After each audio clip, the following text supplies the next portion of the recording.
तो गाइस आज के दिन की शुरुआत हो जाती है जब मैं आता हूँ भाई इनकी छत पे, तो देखता हूँ भाई इन्होंने बहुत सारे गोले कबूतर रखे होते हैं। और भाई ये देखो ये पंजाबी है किसने, और भाई ये देखो ये भी गोले हैं, ये सारे जितने भी रखे हुए हैं भाई सारे एक एक करके मैं आपको दिखाई रहा हूँ। सारे गोले हैं, ये अंडों पे बैठा है, ये भी अंडों पे।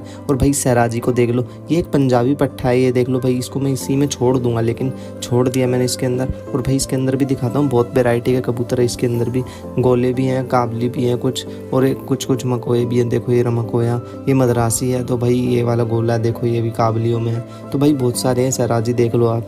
तो भाई बहुत सारे गोले कबूतर रखे हुए इन्होंने। और भाई ये वाला गोला देख लो, बहुत अच्छा कबूतर है ये वाला, चोटियल है ये बिल्कुल, देख लो ये गोला है। और भाई ये बढ़िया है, ये भी देखो।